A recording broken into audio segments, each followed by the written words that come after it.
اور یہ بھی کوئی عام بات اور معمولی بات اور کوئی چھوٹی بات نہیں ہے کہ کربلا کے اندر تپتی ریت کے اوپر 3 دن کے بھوکے پیاسے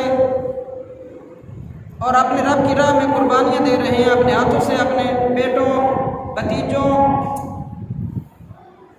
بھانجوں کو تیار کر کے کربلا کی زمین پر بھیج رہے ہیں۔ پہلی بات تو یہ ہے کہ جب شہید کے خون کا پہلا قطرہ زمین پر گرتا ہے تو اسے دیدار الہی نصیب ہو جاتا ہے، اور دوسری بات یہ ہے کہ شہید کے جسم پر کسی قسم کا بھی زخم آئے تو اسے قطعاً کوئی تکلیف نہیں ہوتی۔ ایک شخص نے علامہ جلال الدین سیوطی رحمۃ اللہ علیہ سے سوال کیا کہ عقل تسلیم نہیں کرتی کہ جسم کٹ جائے اور تکلیف نہ ہو، جب بھی جسم کاٹا جائے گا اور تکلیف ضرور ہوگی۔ آپ نے اس کو قرآن کریم سے سورہ یوسف کا بیان سنایا کہ مصر کی عورتیں زلیخا کے گھر مہمان ہیں اور کھانا کھانے کے بعد زلیخا کو طعنے دے رہی ہیں کہ تو شہزادی ہو کے ایک یوسف غلام پر تو عاشق ہو گئی ہے۔ زلیخا نے کہا کہ اگر تم میرے پاس میرے یوسف کو ایک نظر دیکھ لو تو پھر کبھی تم مجھے طعنہ نہیں دو گی کہ تم غلام پر عاشق ہو گئی ہو۔ عورتوں نے کہا آج ہم یوسف کو دیکھنا چاہتی ہیں۔ زلیخا نے حضرت یوسف علیہ السلام کی خدمت میں عرض کیا۔ حضرت یوسف علیہ السلام تشریف لائے۔ جب ان کی نگاہیں حضرت یوسف علیہ السلام کے چہرے پر پڑی، قرآن کریم فرماتا ہے فَلَمَّا رَأَيْنَهُ أَكْبَرْنَهُ وَقَطَّعْنَ أَيْدِيَهُنَّ وَقُلْنَا حَاشَا لِلَّهِ مَا هَٰذَا بَشَرًا إِنْ هَٰذَا إِلَّا مَلَكٌ كَرِيمٌ۔ جب عورتوں نے یوسف کو دیکھا اس کی بڑائی بولنے لگی اور اپنے ہاتھوں کو کاٹ لیے اور بولی اللہ کو پاکی ہے تو جنس بشر ہے، یعنی کہ وہ عورتیں کہنے لگیں یہ تو کوئی بشر ہے ہی نہیں، یہ تو کوئی اللہ تعالیٰ کا معزز فرشتہ ہے۔ یعنی کہ حضرت یوسف علیہ السلام کے چہرے پر اتنا حسن، اتنی خوبصورتی تھی کہ مصر کی ان مہمان عورتوں نے اپنے ہاتھ کاٹ دیے اور انہیں قطعاً کوئی تکلیف نہ ہوئی، حالانکہ ہاتھ کٹ رہی ہیں۔ وجہ یہ تھی کہ سامنے یوسف علیہ السلام موجود تھے اور یوسف علیہ السلام کے جمال میں اس قدر وہ مگن ہو گئیں ان کو پتہ ہی نہیں چلا کہ ہاتھ کٹ گئے۔ تو اندازہ فرمائیں یوسف سامنے ہو تو تکلیف نہ ہو، ہاتھ کٹ جائے، اگر خالی کے یوسف سامنے ہو تو تکلیف کیسے ہو سکتی ہے؟ جب شہید کے جسم پر دشمن کی تلوار چلتی ہے تو دیدار الہی نصیب ہو جاتا ہے۔ یہی وجہ ہے کہ شہید کو زخموں کی درد نہیں ہوتی، تکلیف نہیں ہوتی۔ یہاں ایک بات عرض کرنا چاہتا ہوں کہ مصر کی عورتوں نے یوسف علیہ السلام کو دیکھا تو ہاتھ کاٹ بیٹھی۔ ام المومنین حضرت امی عائشہ صدیقہ رضی اللہ تعالیٰ عنہ فرماتی ہیں کہ یوسف علیہ السلام کو دیکھ کر ان عورتوں نے ہاتھ کاٹ لیے۔ اگر مصر کی عورتیں سید عالم صلی اللہ علیہ وسلم کو دیکھ لیتی تو ہاتھ کی بجائے اپنے دل کاٹ کر سامنے رکھ دیتی۔ یعنی کہ ہمارے نبی کا اتنا حسن تھا، اتنے خوبصورت تھے، انہوں نے عورتوں نے حضرت یوسف علیہ السلام کو دیکھا اور ہاتھ کاٹ دیے۔ اگر وہ ہمارے نبی کو دیکھتی تو دل کاٹ کے رکھ دیتی۔ شاعر کیا کہتا ہے؟ حسن یوسف پہ کٹی مصر کی انگشت زنا، حسن یوسف پہ کٹی مصر میں انگشت زنا، سر کٹاتے گا تیرے نام پہ مردان عرب۔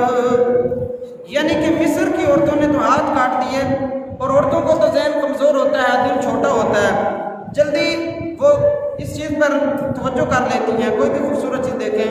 اور عرب کے مرد ہمارے پیارے نبی کے نام پر گردنیں کٹاتے ہیں۔ کٹ جانا اور ہے، کٹانا اور ہے۔ کٹ تو حادثے میں بندے کا ہاتھ اور پاؤں جاتا ہے، کوئی چیز بھی انسان کا عذاب حادثے میں بھی کٹ جاتا ہے، مگر انسان خود اپنی مرضی سے اپنی گردن کٹائے تو وہ کچھ اور بھی ہوتا ہے۔ تو حضرات محترم، شہید جب جنت میں جائے گا تو عرض کرے گا اے رب کریم، میں نے تیری جنت دیکھ لی ہے، اس کے میوے کھا لیے، نہروں سے دودھ اور شہد وغیرہ پی لیا، مگر یا اللہ مجھے تیری جنت میں لذت نہیں آئی۔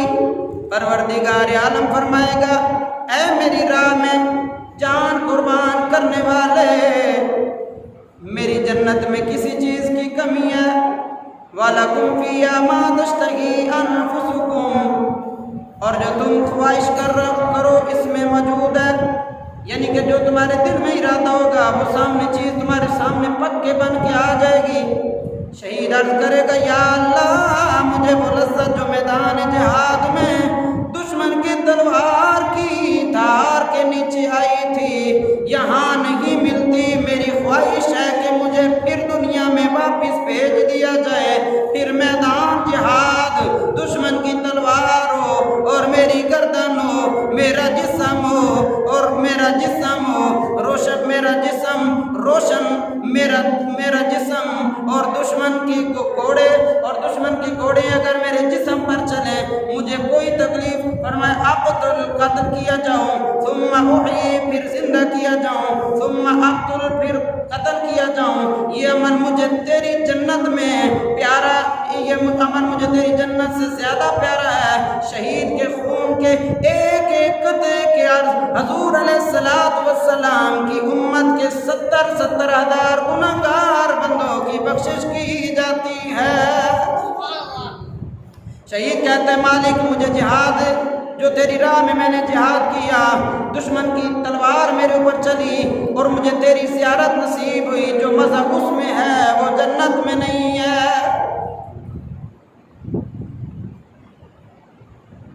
اور جب بھی محرم کا مہینہ آتا ہے ہماری یہ شہدائے کربلا والی شہادتیں یاد تازہ کرتی ہیں، ہمارے ایمان کو تازہ کرتی ہیں، ہمیں جہاد کے لیے ہمارے دلوں میں محبت پیدا ہوتی ہے۔ شاعر کیا کہتا ہے بن اجازت جن کے گھر جبریل آتے نہیں، بولیے بن اجازت جن کے گھر جبریل آتے نہیں، بن اجازت جن کے گھر جبریل آتے نہیں، قدر والے جانتے ہیں قدر شان اہل بیت، بن اجازت جن کے گھر جبریل آتے نہیں، مل کے بولیے بن اجازت جن کے گھر جبریل آتے نہیں، قدر والے جانتے ہیں قدر شان اہل بیت۔ تو شہید عرض کرتا ہے تپتی ریت ہو گھوڑے میرے اوپر دوڑائے جائیں، مجھے شہید کیا جائے، جو کچھ میرے ساتھ مرضی کیا جائے، مگر جب بندہ خدا کی راہ میں خدا کی رضا کے لیے جہاد کرتا ہے شہید ہوتا ہے، بندے کو اتنی بھی تکلیف نہیں ہوتی جتنی آٹے سے بندہ سوئی کو نکال لے، اتنی ذرا بھی تکلیف نہیں ہوتی۔ اور جناب سیدنا فاروق اعظم رضی اللہ تعالیٰ عنہ ایک دن آئے، کیا دیکھا تیرے میرے لجپالا کا امام حسن اور حسین کو کندھوں پر اٹھا رہے ہیں۔ آج کوئی اپنے بچوں کو کندھوں پر اٹھا کے باہر نہیں آتا، لوگ شرم محسوس کرتے ہیں۔ آج تقریباً 100 میں سے 1% کوئی بزرگ ہو جو بچوں کو کھلائے، بچوں کو گودی میں اٹھائے، بچوں کو باہر لے کے آئے، ورنہ ماں باپ آج لوگ باپ جو ہیں آج شرم محسوس کرتے ہیں، ہم گلی میں اپنے بچوں کو کیسے لے کے آئیں۔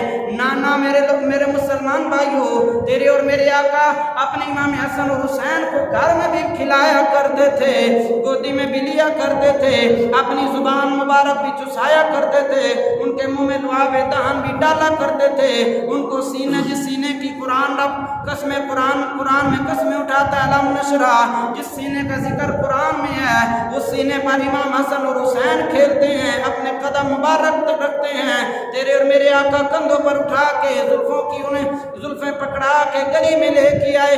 آج تو اور میں شرم محسوس کرتے ہیں، اگر کوئی بچوں کو اٹھائے تو ہم کہتے ہیں مولوی ویلے نے اور کام ہی کوئی نہیں، سارا دن بچے نو کھڈاندے رہندے۔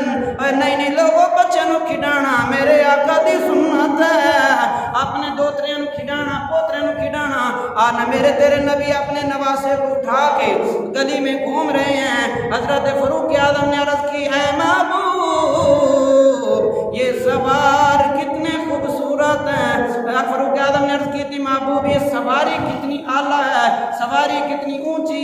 سواری کتنی شان والی ہے، یہ سواری کتنے مقام والی ہے، یہ سواری کتنے مرتبے والی ہے، یہ سواری کتنی اعلیٰ ہے۔ میرے آقا فرمایا اے فاروق اعظم، اے عمر فاروق، یہ نہ دیکھ سواری کتنی اعلیٰ ہے، بلکہ یہ دیکھ ان پر بیٹھنے والے سوار کتنا اعلیٰ ہے۔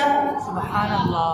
عظمت آل نبی بھول نہ جانا لوگو، عظمت آل نبی بھول نہ جانا لوگو، عظمت آل نبی۔ ایک دن صدقے کی کھجوریں آ گئیں، تیرے میرے آقا تشریف فرمائے، امام حسین پاک نے کھجور اٹھا کے منہ میں ڈال لی۔ آقا فرمایا اے حسین یہ کھجور باہر نکال دو، آپ کو نہیں پتا کہ صدقہ زکوٰۃ سید پہ حرام ہے۔ تیرے اور میرے آقا نے 7 سال 7 مہینے 7 دن امام عالی مقام حسین پاک کی تربیت فرمائی ہے۔ آج لوگ کیسے ہیں، جیسا ماحول ویسے بچے بنتے ہیں، جیسے ماں باپ ویسی اولاد، جو جے استاد ہو جے شاگرد، جو جے پیر ہو جے مرید۔ آج جیسے لوگوں ہم ویسے بنتے ہیں، انہیں دیکھ کر لوگوں میں قربان جاؤں، وہ حسن حسین پر، وہ صحابہ اکرام پر، وہ اہل بیت پر، جن کی تربیت تو نے اور میں نے نہیں، کسی پیر نے نہیں، کسی استاد نے نہیں، بلکہ نبیوں کے امام نے فرمائی ہے۔ اس لیے شاعر بولتا ہے عظمت آل نبی بھول نہ جانا لوگو، مل کے بولی عظمت آل نبی بھول نہ جانا لوگو، عظمت آل نبی بھول نہ جانا لوگو، غیر کی باتوں میں آنا لوگو، عظمت آل نبی۔ دیکھیے نا، ہر بندہ ولادت اور شہادت بیان کرتا ہے امام علی مقام کی، یہ ہر علماء، ہر مفتیان دین، ہر جناب جو بھی مذہب اور جو بھی فرقے مذہب سے تعلق رکھتا ہے، ہر بندے ولادت اور شہادت بیان کرتا ہے۔ مقصد یہ ہے کہ ہم چاہتے ہیں کہ آپ کے سامنے حسین پاک اور صحابہ کرام اہل بیت کی عزت، عظمت، شان، مقام، مرتبہ بیان کیا جائے۔ ہم آج سے بھی اور اصحاب سے بھی بڑی محبت، پیار اور ان کا ادب اور احترام کرتے ہیں۔ صحابہ کرام و اہل بیت کی شان، عزت، عظمت آپ کو اس لیے بتاتے ہیں کہ تیرے اور میرے آقا نے فرمایا اللہ سے محبت کرو، اللہ سے محبت کرو کیونکہ وہ تمہارا رازق ہے، اور مجھ سے محبت کرو رب کی محبت کی وجہ سے، اور میری آل سے محبت کرو میری محبت کی وجہ سے۔ اور صحابہ کرام فرمایا کہ میرے صحابہ کرام کے بارے میں کبھی غلط بات نہ کرنا اور رب سے ڈرتے رہنا۔ اس لیے ہم صحابہ و اہل بیت دونوں کی شان، عزت، عظمت، مقام، مرتبے کو سلام پیش کرتے ہیں۔ ان دونوں نے، یہ اہل بیت اور صحابہ کرام، یہ دونوں گھرانے وہ ہیں جنہوں نے میرے نبی سے تربیت حاصل کی ہے، میرے نبی سے اسلام سیکھا ہے، میرے آقا سے دین سیکھا ہے۔ تو حضور کے غلاموں، اس لیے ہم ہر جمعے، ہر وقت، ہر لمحہ، ہر پل، ہر گھڑی صحابہ کرام سے بھی محبت کرتے ہیں، اہل بیت سے بھی محبت کرتے ہیں۔ تو حضرات محترم، یہ وہ لوگ ہیں جن کی تربیت میرے آقا نے فرمائی ہے۔ تو دیکھیے نا، بھائی بھائی کے ساتھ کتنی محبت کرتا ہے۔ تو اہل بیت اور صحابہ کرام، ہمارے آقا نے فرمایا مسلمان بھائی بھائی ہیں۔ مسلمان کیا ہیں؟ بولیے بھائی بھائی۔ مسلمان کیا ہیں؟ بھائی بھائی۔ تو مسلمان بھائی بھائی ہو سکتے ہیں، تو اہل بیت اور صحابہ آپس میں بھائی بھائی کیوں نہیں ہو سکتے؟ تو اس لیے ہم دونوں کو مانتے ہیں، کبھی کسی کے خلاف بات نہ کرو نہ سنو۔ اگر کوئی کسی صحابی یا رسول کے بارے میں بات کرے یا اہل بیت کے بارے میں بات کرے تو اس کو کاٹ کے رکھ دیا جائے۔ اس کی جرت کیسے وہ ہمارے آقا مولا کے صحابہ یا اہل بیت کے بارے میں گفتگو غلط بیان نہیں کرے۔ نہ ہمارے آقا کے سارے صحابہ یار ہیں، سارے اعلیٰ ہیں، سارے شان والے، سارے مقام والے۔ ہمارے آقا نے کسی صدیق اکبر کو صداقت کا تاج پہنا دیا، عمر فاروق کو عدالت کا تاج پہنا دیا، عثمان غنی کو حیا کا تاج پہنا دیا، حضرت علی کو شجاعت کا تاج پہنا دیا، حضرت بلال کو کعبے کی چھت پہ کھڑا کر کے فرمایا بلال دے اذان، دنیا کو پتہ چلے تیری عزت اور مقام اور شان کا۔ طلحہ کو عزت دی، زبیر کو عزت دی، حضرت ابو ہریرہ کو حافظ جناب کتاب اسلام جو ہے حدیثوں کا حافظ بنا دیا، ابو ذر غفاری کو عزت دی، ابو ہریرہ کو عزت دی، جناب حضرت طلحہ کو عزت دی۔ صحابہ کرام کا نام لیتا جاؤں تو وقت بڑا قلیل ہے، تھوڑا ہے، تو اللہ کے پاک محبوب نے سب کو عزت دی، سب کو دین اسلام سکھایا، سب کو نماز روزہ حج زکوٰۃ سب کی تربیت کی، تو سارے اعلیٰ ہیں۔ صحابہ کرام بھی شان والے، اہل بیت بھی مقام اور مرتبے والے۔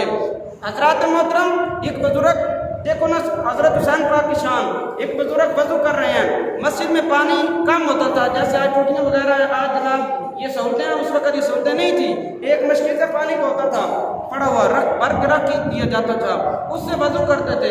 ایک بزرگ نے وضو کیا تو صحیح نہیں کیا، امام حسن اور حسین دونوں دیکھ رہے ہیں، ننے ننے بچے چھوٹے چھوٹے، آپ کا بچپنا آپ دیکھ رہے ہیں، آپ نے ایک دوسرے سے کہا بھائی جان بزرگوں نے وضو تو غلط کیا ہے، مگر ان کو کیسے سمجھائیں؟ اور یہ شریعت کا مسئلہ ہے، بڑے کو، ماں باپ کو، اپنے استاد کو، بڑے کو جب بھی بولیں تو ادب سے بولیں، عزت سے، محبت سے، پیار سے، آری سمجھ، بڑوں سے کیسے بولنا چاہیے؟ محبت سے، کیسے؟ ادب سے، احترام سے، عزت سے پیش آئیں۔ بڑا اگر کوئی غلطی کرتا ہے تو اسے بدتمیزی نہ کریں، اسے سخت الفاظ سے مت بلائیں، محبت سے بولیں، اسے ادب سے بتائیں آپ نے بابا جی یہ غلطی کی ہے، بزرگوں بھائی جان یا آپ یہ شریعت کے خلاف کر رہے ہیں، ادب سے محبت سے سمجھائیں۔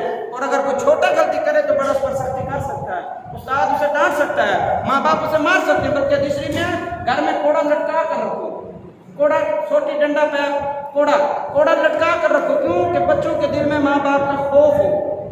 آج سکولوں میں لوگ بے وقوف لکھ رہے ہیں جی مار نہیں پیار، یہ پاگل لوگ ہیں، بے وقوف ہیں۔ جس تعلیم میں مار نہ ہو اس تعلیم کا کوئی فائدہ نہیں، یہ شریعت کا حکم ہے، اپنے گھر میں آسا ڈنڈا سوٹا لٹکا کر رکھیں تاکہ بچوں کے دل میں ماں باپ کا خوف ہو۔ جس سکول میں لکھا گیا ہے کہ بچوں کو مار نہیں پیار، اس سکول میں بچے مت بھیجا کریں، وہ سکول صحیح نہیں ہے، مار ضروری ہے علم کے لیے، تو اس لیے یہ شریعت کا مسئلہ ہے۔ بڑوں سے بات کریں تو ادب سے، محبت سے، پیار سے، چھوٹوں سے بات کریں تو سختی کر سکتے ہیں سمجھانے کے لیے۔ تو امام حسن حسین عرض کی بابا جی ہم وضو کرتے ہیں، آپ دیکھنا اگر ہماری غلطی ہے تو ہمیں بتانا۔ بابا جی نے کہا ٹھیک ہے، آپ انہوں نے وضو کیا، بابا جی دل میں اچھا ہاتھ ایسے دھوتے ہیں، اچھا بازو ایسے دھوتے ہیں، اچھا چہرہ، حضرت حسن حسین پاک نا بڑے خوبصورت انداز سے، بڑے آسم انداز سے اچھا چہرہ ایسے دھوتے ہیں، اچھا کلی ایسے، اچھا مسے ایسے کرتے ہیں، اتنے پیار سے، اتنی محبت سے، اتنی ادب سے سکھا رہے ہیں۔ صحابی رسول بزرگ جو تھے ان کی آنکھوں سے آنسو آ کہ ہمیں تو طریقہ آتا ہی نہیں تھا، شکر ہے مجھے آپ دونوں کی وجہ سے وضو کا صحیح طریقہ آ گیا ہے، ادب سے، محبت سے، پیار سے۔ حضرت امام حسن حسین بڑے سخی تھے، بڑا رب کی راہ میں خرچ کرتے تھے۔ حضور پاک صلی اللہ علیہ وسلم نماز پڑھ رہے ہوتے تو امام حسن حسین پاک دروازہ اندر ہی تھا نا کمرے کا، حجرہ شریف تھا، تو آپ آ جاتے اور حضور پاک کے کندھے مبارک پہ چڑھ جاتے۔ حضور پاک نماز پڑھا رہے ہیں، امام حسن حسین پاک آ کے کندھوں پہ چڑھ گئے۔ اللہ نے فرمایا محبوب اپنی تسبیح کو بڑھا دو، تسبیح لمبی کر دو، سبحان ربی الاعلی۔ اللہ نے حکم دیا محبوب اور پڑھو، 1 مرتبہ، 2 مرتبہ، 3، 1 2 3 4 5 6 7 8 9 10 11 12 13 14 15 پڑھتے گئے 72 مرتبہ ہو گئے۔ امام حسین پاک نیچے اتر گئے، جب تھوڑے سے بڑے ہوئے آقا فرمایا حسین میں نے آپ کی وجہ سے تسبیح لمبی کی، 72 مرتبہ سبحان ربی الاعلی 72 مرتبہ تسبیح پڑھی۔ حسین پاک ننھی زبان سے کہتے ہوتے تھے نانا جان فکر نہ کریں، جب آپ کے دین پہ اوکھا وقت آئے گا میں 72 آپ کے دن پہ قربان کر دوں گا۔ اے نانا جی پریشان نہ ہو، میں 72 آپ کے دین پہ قربان کر دوں گا۔ آؤ نا شاعر کیا کہتا ہے، قدر اولاد دما پیو جانے تے کی جانے لوگ بیگانہ، اے قدر حسین دا فاطمہ جانے یا جان حسین دا نانا، قدر نبی دا ایک ہی جانا، اے دنیا دار کمینے، قدر نبی دا جانن والے سوں گے وچ مدینے۔ آقا علیہ السلام آقا کے کندھے مبارک پر بیٹھے ہیں امام حسن اور حسین پاک، آقا نے ان کو اپنی زلفیں پکڑائیں یا امامہ شریف پکڑایا تو امام حسن اور حسین کندھے پر سواری کر رہے ہیں. آقا فرمایا ہے حسین کتنے خوبصورت لگ رہے ہو. امام حسین پاک نے امامہ شریف پکڑ کر عرض کیا ہوگا اے نانا جان کیا کل قیامت تک جب بھی آپ کا امامہ شریف کوئی گرانے کی کوشش کرے گا حسین اپنے گردن تو کٹا دے گا مگر آپ کے امام شریف کو کبھی آنچ نہیں آنے دے گا. حضرات محترم یہ اہل بیت اور صحابہ کرام دونوں کی بڑی شان ہے, دونوں کا بڑا مقام ہے, دونوں کا بڑا مرتبہ ہے, دونوں کی بڑی عزت ہے, دونوں کا ادب کیجیے. یہ دونوں آپس میں بڑا تعلق ہے. کہہ رہا وقت نہیں ورنہ میں صحابہ اکرام اور اہل بیت کی شان اور بھی آپ کو سناتا. امام حسین پاک کی عظمت عزت مقام مرتبہ شان اور سناتا. آپ بڑے سخی تھے, آپ بڑے بہادر تھے, بڑے دلیر تھے, آپ بڑے عبادت گزار تھے. تو دعا ہے کہ اللہ رب العزت ہم سب کو بھی صحابہ و اہل بیت کے نقش قدم پر چلنے کی توفیق عطا فرمائے. کہہ دیجیے آمین. باقی